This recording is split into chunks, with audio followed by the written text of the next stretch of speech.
For over a decade, Sony's A7R lineup has been the gold standard for high-resolution photography.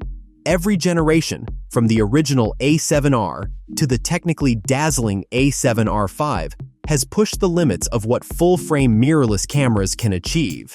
But with the Sony A7R VI on the horizon, the conversation feels different. This time, it's not just about packing in more megapixels, it's about redefining balance between speed, resolution, and versatility.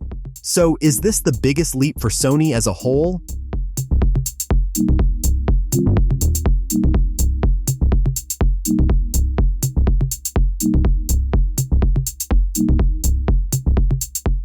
Early reports suggest that Sony is preparing something truly special.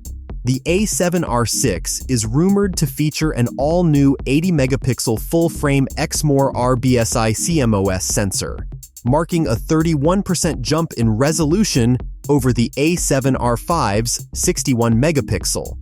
For landscape and commercial photographers, this is a dream upgrade, offering medium format-like detail without the bulk. But what makes it more intriguing is Sony's approach to quality over quantity. The sensor's backside illuminated design is expected to improve light capture and dynamic range, which could finally make ultra-high-resolution shooting practical even in challenging lighting. Simply put, it's not just more pixels, it's smarter pixels. Of course, handling this much data requires immense processing muscle. Sony is reportedly using its Bionz XR processor, backed by dual AI chips, to handle everything from real-time subject recognition to advanced noise reduction. This architecture could be the difference between a sluggish megapixel monster and a lightning-fast hybrid powerhouse. Rumors point to burst speeds up to 12 frames per second with mechanical shutter and 15 frames per second electronically, which, if accurate, would be astonishing for an 80-megapixel camera. Autofocus performance will likely see the biggest leap, with AI-assisted tracking that can recognize a wider range of subjects, from wildlife and vehicles to even insects. Sony's real-time tracking and IAF systems are already among the best in the industry. The A7R VI could raise that bar even higher. Another critical area where Sony appears to be doubling down is stabilization. The A7R V's 5-axis IBIS was already a strong performer, but the new model is rumored to reach up to 8.5 stops of compensation, a potential game-changer for handheld landscape shooters and videographers.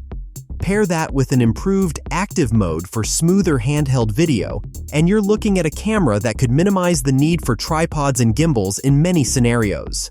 On the video side, the A7R VI is expected to evolve from being a still-first camera to a true hybrid beast.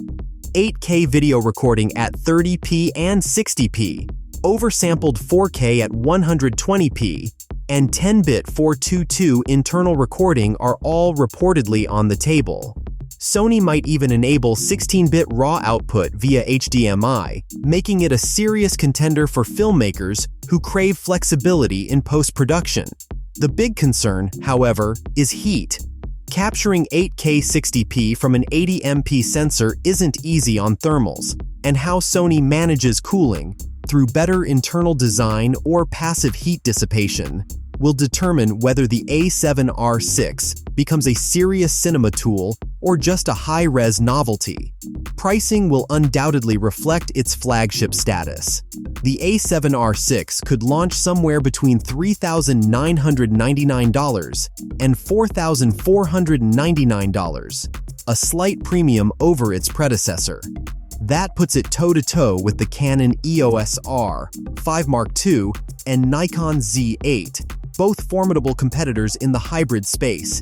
Yet Sony's edge lies in its ecosystem, a mature E-mount lens lineup, unmatched autofocus heritage, and years of refining mirrorless ergonomics. Still, the stakes are higher than ever. Sony can't rely solely on specs, it must deliver experience. The A7R VI must feel faster, smarter, and more intuitive than anything before it.